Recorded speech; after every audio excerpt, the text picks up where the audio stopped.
रात का समय था। एक बस रास्ते से गुजर रही थी। बस के पैसेंजर्स नींद में थे। ड्राइवर जैसे तैसे नींद रोकते हुए बस चला रहा था, लेकिन बस की स्पीड फास्ट थी। तभी बस ड्राइवर ने देखा कि एक कार दूर रास्ते के किनारे बाईं तरफ खड़ी है और बचे हुए रास्ते से बस तेजी से नहीं गुजर सकती थी। ड्राइवर को गुस्सा आया क्योंकि उसे बस की स्पीड कम करनी पड़ी और अगले स्टॉप पर पहुंचने के लिए बस को देरी होने लगी थी। बस उस कार के पास से गुजर रही थी। ड्राइवर को लग रहा था कि वो चिल्लाकर कार ड्राइवर को गाली दे, क्योंकि उसने कार किनारे से थोड़ी दूर रास्ते पर लगाई थी। लेकिन फिर भी जोर से हॉर्न मारकर मन ही मन गाली देते हुए ड्राइवर बस आगे ले आया। ड्राइवर तेजी से बस चलाने लगा। कुछ आधे घंटे बाद बस जंगल के रास्ते तक पहुंची। तभी ड्राइवर ने देखा कि एक आदमी रास्ते के बीचों बीच से भाग रहा है। उसकी पीठ पर एक बैग थी। ड्राइवर जोर जोर से हॉर्न मारने लगा ताकि वो आदमी रास्ते के बाजू हट जाए, लेकिन हॉर्न की आवाज सुन वो रुक गया और पलटकर बस को रोकने के लिए चिल्लाते हुए दोनों हाथ उठाकर हिलाने लगा। ड्राइवर को लगा कि वो आदमी मुसीबत में होगा, इसीलिए उसने बस रोक दी। बस रोकते ही कंडक्टर ने बस का दरवाजा खोल दिया।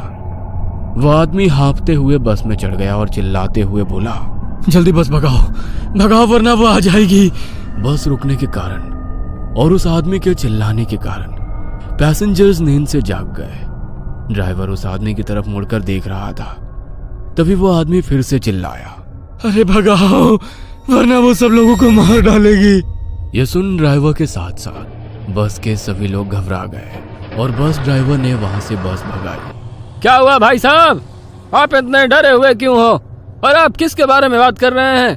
कौन आएगी? उस आदमी ने अपनी पीठ से बैग निकालकर नीचे उसके पैर के पास रखी और कंडक्टर के बगल में बैठ गया। वह पसीने से लथपथ हो गया था। उसका शर्ट फटा हुआ था और उसके शरीर पर कुछ जख्म भी थे जिसमें से खून बह रहा था। पैसेंजर्स उसे घूर रहे थे। कुछ लोग घबरा भी गए थे कि यह आदमी आखिर है कौन।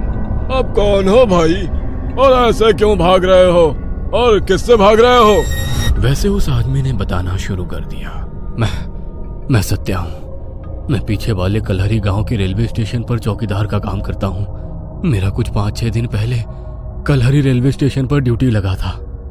वैसे गांव छोटा होने के कारण स्टेशन भी छोटा था। वहां केवल एक ही प्लेटफॉर्म था। वहां के लोग रेलवे का कुछ बहुत कम ही इस्तेमाल करते थे, क्योंकि एक ट्रेन रात में 2 बजे आती है जो सीधे सोलापुर से होकर कन्याकुमारी की तरफ जाती है, और फिर वही ट्रेन दूसरे दिन सुबह 4 बजे वापस मुंबई की तरफ जाती है। दिन में बस 10-12 और कभी कभी तो 2-4 और कभी कभी तो रेलवे स्टेशन पर कोई पैसेंजर आता भी नहीं है। मैं वहां जाकर बहुत खुश था, क्योंकि पार्किंग में कभी कभार गाड़ियां रुकती थी। उसके बाद तो मैं प्लेटफॉर्म के एक बेंच पर जाकर सोता था। पहले 1-2 दिन तो सब कुछ नॉर्मल रहा, लेकिन तीसरे दिन अमावस की रात आई। मुझे घर से माँ और बीवी का फोन आया कि आज के दिन रात में ठीक से ड्यूटी करे और भगवान का नाम लेते हुए ड्यूटी करे और अंधेरे से दूर ही रहे। मैंने हाँ भरी। उस रात पूरा स्टेशन खाली था। मुझे हर रोज की तरह उस रोज भी कोई काम नहीं था। टिकट काउंटर पर बैठा सुरेश मोबाइल में घुसा पड़ा था। पैसेंजर्स नहीं आते, इसलिए स्टेशन पर कोई कैंटीन या ठेके वाला भी नहीं था। मैं प्लेटफॉर्म के बेंच पर बैठा झपकी ले रहा था। तभी मेरे पीछे से एक छोटा बच्चा चिल्लाते हुए आया, बचाओ काका, बचाओ। उसके चिल्लाने से मैं डर कर जाग गया। मैंने आंखें खोली और मुड़कर देखा। वह 8-9 साल का बच्चा मेरे पास ही आ रहा था कि तभी मुझे वो देख जोर से चिल्लाया, मुझे छोड़ दो, और वहां से टंकी की तरफ भाग गया। मुझे कुछ भी समझ में नहीं आ रहा था कि आखिर ये क्या हो रहा है। वो छोटा बच्चा कौन था और किससे बचाओ बोल रहा था, और मुझे देख वो घबराकर क्यों भागा। वो बच्चा भागकर टंकी के पीछे छिप गया।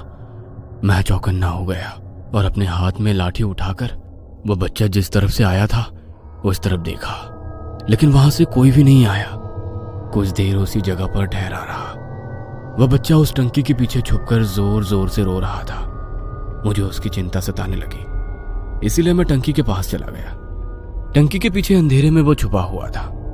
मैंने टॉर्च चालू की और अंधेरे में टॉर्च की रोशनी में उस बच्चे को देखा और मेरे रोंगटे खड़े हो गए, क्योंकि वहां पर वो छोटा बच्चा तड़पते हुए पड़ा था। उसकी गर्दन किसी ने काट दी थी और उसका सर उसके कंधे पर गिरा पड़ा था। वो हाथ पांव हिलाते हुए तड़प रहा था। मैं डर गया और इधर उधर उस बच्चे पर हमला करने वाले को ढूंढने लगा और फिर वहां से पीछे हटते हुए टिकट काउंटर की तरफ भागा। सुरेश, सुरेश! मैं सुरेश के पास जाकर हाँफते हुए बोला, क्या हुआ? वहां पर टंकी के पीछे किसी ने छोटे बच्चे को गला काट कर मार डाला। क्या? हाँ, माँ कसम। रुक, बाहर आता हूँ, सुरेश ने कहा और वो टिकट काउंटर वाले रूम से बाहर आ गया। मैं उसे टंकी के पास तक ले गया। मेरी उसके पीछे जाकर उस बच्चे को देखने की हिम्मत नहीं हो रही थी, इसलिए मैंने सुरेश को अकेले वहां जाने के लिए कहा। सुरेश घबराते हुए टंकी के पीछे गया। कुछ ही वक्त में वो टंकी के पीछे से बाहर आया और बोला, कहाँ है बच्चा? वही तो है, टंकी के पीछे खून से लथपथ पड़ा। उसकी गर्दन कट चुकी है और उसके कंधे पर पड़ी है। यहाँ कुछ भी नहीं है, आओ खुद आके देख लो। मैंने वहां जाकर देखा और मेरी आंखें फटी की फटी रह गई, क्योंकि वहां कोई भी बच्चा नहीं था, ना ही वहां कहीं खून की एक बूंद भी थी। वह देख मैं हक्का बक्का रह गया। अभी तो यही तड़प रहा था, अब कहाँ चला गया? तेरा कोई वहम होगा, जा किसी बेंच पर जाकर लेट जा। उसके दूसरे दिन रात में मैं रोज की तरह प्लेटफॉर्म पर टहल रहा था। आज प्लेटफॉर्म पर 2-3 पैसेंजर सामान के साथ दिखाई दे रहे थे। मैं प्लेटफॉर्म पर खड़ा था, तभी एक आदमी मेरे पास भागते हुए आया और बोला, भाई साहब, उस बेंच पर लेटा एक आदमी जोर जोर से रो रहा है। उसने चादर ओढ़ रखी है, ना जाने उसे क्या हो रहा है। यह सुन मुझे लगा कि शायद कोई गंभीर मामला है, इसलिए मैं भागते हुए उस आदमी के साथ बेंच के पास पहुंचा, जिस पर दूसरा आदमी चादर ओढ़े सोया था और वो रो रहा था। उसकी आवाज से वो कोई बूढ़ा आदमी लग रहा था। ओ चाचा, क्या हुआ? क्यों रो रहे हो? मैंने पूछा। मेरी आवाज सुन वो जोर से चीखा, मुझे छोड़ दो, मुझे छोड़ दो। क्या हुआ? अब रो क्यों रहे हो? मैंने पूछा, लेकिन वो केवल एक ही बात दोहरा रहा था, मुझे छोड़ दो, मुझे छोड़ दो। उसके ऐसे बर्ताव से मैं थोड़ा घबरा गया था। भाई साहब, आप चादर खींच के देखो, तभी पता चलेगा कि आखिर इसके साथ क्या हो रहा है। मेरे पास खड़े उस आदमी ने मुझसे कहा और फिर मैंने बेंच पर लेटे शख्स की ओढ़ी हुई चादर खींची और मेरी आंखें फटी की फटी रह गई। मेरे रोंगटे खड़े हो गए, क्योंकि बेंच पर एक बूढ़े आदमी का सर कटा शरीर था और बेंच पर खून फैला हुआ था। वो सर कटा शरीर कटे हुए गले से चिल्लाया। उसमें से कुछ खून की पिचकारियां उड़ी और फिर वो बेंच से उठकर उल्टे पैर दूर अंधेरे में भाग गया। ये देख मैंने अपनी पेंट में ही पेशाब कर दी। डर के मारे मेरे पसीने छूट गए।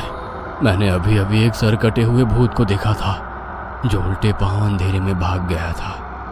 कुछ देर आंखें फाड़ कर देखने के बाद मैं अचानक से चिल्लाया, भूत! और मैं सीधा भागते हुए सुरेश के पास पहुंचा। भूत, भूत! मैं काउंटर पर खड़ा सुरेश से कहने लगा, क्या हुआ? कहाँ है भूत? उसने मुझसे पूछा। मैंने उस बेंच की तरफ उंगली करते हुए कहा, उस तरफ। वो सर कटा था, वो उल्टे पैर अंधेरे में भाग गया। बेंच पर पूरा खून फैला हुआ है। क्या? रुक, अभी बाहर आता हूँ और देखता हूँ। और वो टिकट काउंटर रूम से बाहर आया और मैं उसे बेंच के पास ले गया और एक बार फिर मैं चौंक गया, क्योंकि अभी उस बेंच पर खून नहीं था। कहाँ है खून? यही था, पता नहीं कहाँ चला गया अचानक। क्या लगा रखा है? मुझे लगता है तुम्हें आराम की जरूरत है। मैं सच कह रहा हूँ यार, मुझ पर यकीन नहीं है। तो एक आदमी था मेरे साथ, मैंने उसे कहा और फिर पलटकर मैं प्लेटफॉर्म पर उस आदमी को ढूंढने लगा जो मुझे उस बेंच के पास लेकर गया था। वो दूर प्लेटफॉर्म पर बैठे नीचे पैर छोड़कर आराम से बैठा था। मैं सुरेश को उसके पास ले गया। भाई साहब, आप इनको बताइए, आप जिस रोते हुए आदमी के पास मुझे ले गए थे वो भूत था या नहीं? मैंने आपके कहने पर ही ओढ़ी हुई चादर खींची थी ना, और फिर वो सर कटा भूत अंधेरे में भाग गया था ना, मैंने उस आदमी से कहा। तब वो आदमी मेरी तरफ ही देखने लगा। अरे बताओ ना इनको, क्यों चुप हो? मैंने उस आदमी से पूछा। तभी हमारे पास एक आदमी आया और बोला, भाई साहब, ये बोल और सुन नहीं सकते। यह सुन तो मेरे होश ही उड़ गए। क्या ये आप क्या कह रहे हैं? ये भाई साहब अभी कुछ देर पहले मेरे पास आए थे और इन्होंने खुद अपने मुंह से मुझे उस रोते हुए शख्स के बारे में बताया था। मैं उस आदमी पर चिल्लाते हुए बोला। अरे क्या पागल आदमी है, मैं इसका भाई हूँ। मैंने तो इसे कभी बोलते हुए नहीं सुना। और रही बात ये आप तक आने का, तो ये 1 घंटे से यहीं बैठा हुआ है मेरी आंखों के सामने। वो दूसरा आदमी मुझ पर चिल्लाते हुए बोला। तभी सुरेश ने मेरे कंधे पर हाथ रखा और बोला, यहाँ से चल। और फिर वो मुझे टिकट काउंटर रूम में ले गया। उसने मुझे कुर्सी पर बैठाया और पानी पिलाया। देख भाई, मुझे पता नहीं तुम्हारे साथ क्या हो रहा है, लेकिन लगता है तुम्हारी नींद पूरी नहीं हुई है। तुम अपने कमरे में जाकर सो जाओ। मैं खुद हैरान हो गया था कि वो आदमी एकदम से मुड़कर क्यों गया। वह खुद मेरे पास आया था और मुझे उस रोते हुए आदमी के पास ले गया था। उसने ही मुझे चादर खींचने के लिए कहा था और फिर मुझे सरकटा भूत दिखा था। और फिर अचानक से वो बहरा और गूंगा कैसे हो गया। मुझे कुछ भी समझ में नहीं आ रहा था कि ये मेरे साथ क्या हो रहा है। मैं वहां से उठकर मेरे रूम में सोने चला गया। दूसरे दिन सुबह मैंने यह हादसा मेरी माँ को बताया। तब मेरी माँ ने कहा कि शायद वो रेलवे स्टेशन भूतिया हो और वहां कुछ आत्माएं भटकती हो। वो मेरी चिंता करने लगी और जॉब छोड़ने के लिए कहने लगी, लेकिन बड़ी मुश्किल से मुझे वो जॉब मिली थी। मैं उसे छोड़ नहीं सकता था।